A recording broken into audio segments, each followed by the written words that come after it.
नमस्कार दोस्तों, कैसे हो आप सब। मैं हूं देव और आप देख रहे हैं डरावनी दस्तक। आज मैं आपको एक ऐसी सच्ची और दिल दहला देने वाली घटना सुनाने जा रहा हूं जो राजस्थान की तपती रेतों के बीच छुपी है।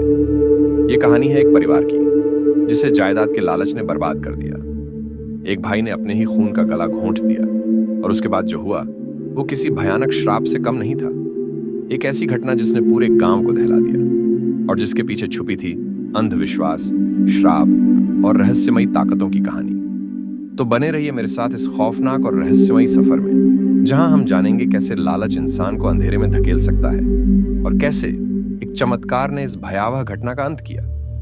अगर आप सस्पेंस और हॉरर स्टोरीज के शौकीन हैं तो इस वीडियो को अंत तक जरूर देखें।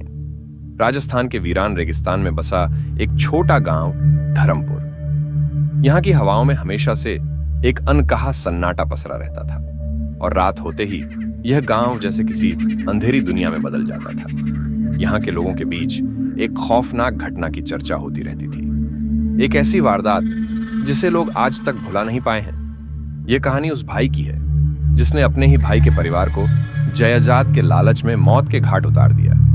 धर्मपुर में दो भाई रघु और रामलाल रहते थे। दोनों ही आपस में बहुत अच्छे थे, लेकिन जैसे जैसे समय बीतता गया रघु के मन में संपत्ति को लेकर लालच पनपने लगा। रामलाल के पास अपने खेत और घर थे, जबकि रघु के पास कुछ खास नहीं था।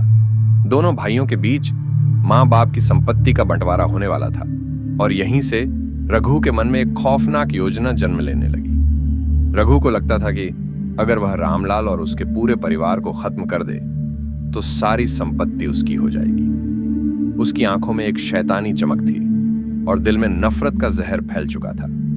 उसने ठान लिया था कि वह इस वारदात को अंजाम देगा, चाहे जो भी हो। रघु ने धीरे धीरे अपनी योजना तैयार की।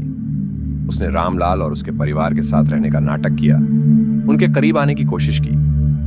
रघु को पता था कि उसे इस काम को इतना खामोशी से अंजाम देना होगा कि किसी को शक भी ना हो। उसने रामलाल के घर में एक रात का इंतजार किया, जब पूरा गांव सो रहा हो और आसमान पर गहरा अंधकार छाया हो। रात को रघु ने रामलाल और उसके परिवार को सोते हुए देखा। उस वक्त उसकी आंखों में कोई भाईचारा नहीं था, सिर्फ क्रूरता और हिंसा की भावना थी। रघु ने एक खतरनाक हथियार तैयार किया जो उसने अपने खेत में छिपाकर रखा था। वह काली रात, जब चारों ओर सन्नाटा था, हवा में ठंडक और भय महसूस हो रही थी। आसमान में सिर्फ एक आधा चांद दिखाई दे रहा था, जिससे पूरे गांव में अजीबोगरीब माहौल बन गया था। रघु ने धीरे धीरे रामलाल के घर की तरफ कदम बढ़ाए। उसकी चाल इतनी शांत थी जैसे किसी दरिंदे की हो जो अपने शिकार की तलाश में हो। सबसे पहले उसने दरवाजे को हल्के से धक्का दिया और अंदर कदम रखा। घर के अंदर सन्नाटा था।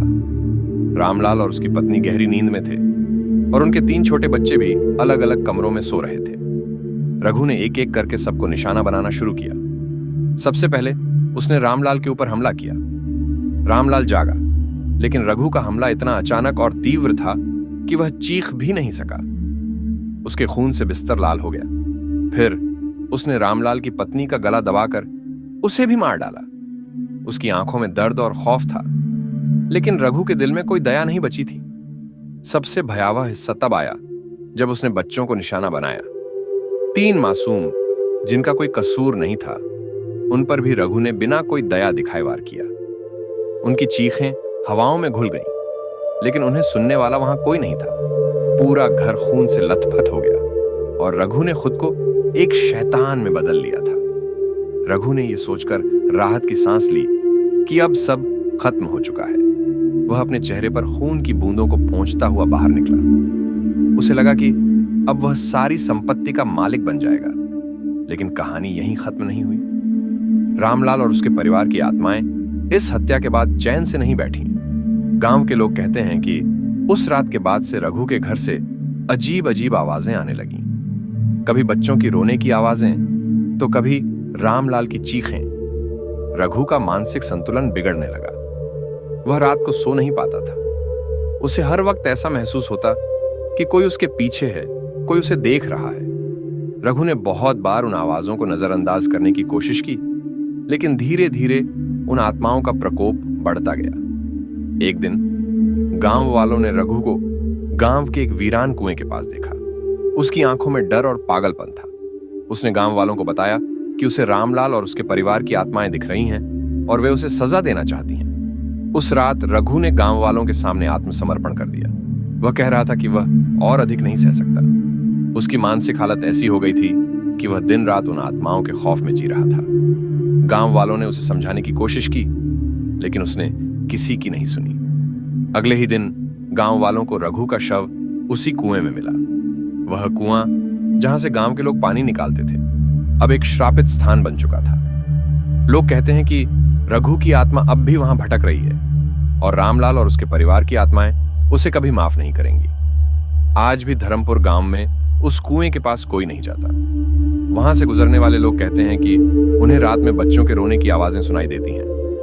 रामलाल का घर वीरान हो चुका है और वहां कोई भी रहने की हिम्मत नहीं करता। गांव वालों के बीच यह डर बैठ गया है कि जो भी उस घर के करीब जाएगा उसे वही खौफनाक अंत मिलेगा जो रघु को मिला था। यह कहानी सिर्फ जायदाद के लालच की नहीं है, बल्कि उस खौफनाक सच्चाई की है जो इंसान की हवस को मौत के घाट उतार सकती है। जो भी इस गांव की कहानी सुनता है वह एक बार जरूर सोचता है, क्या वाकई संपत्ति की लालच इंसान को इतना अंधा कर सकती है कि वह अपने ही परिवार का खून कर दे।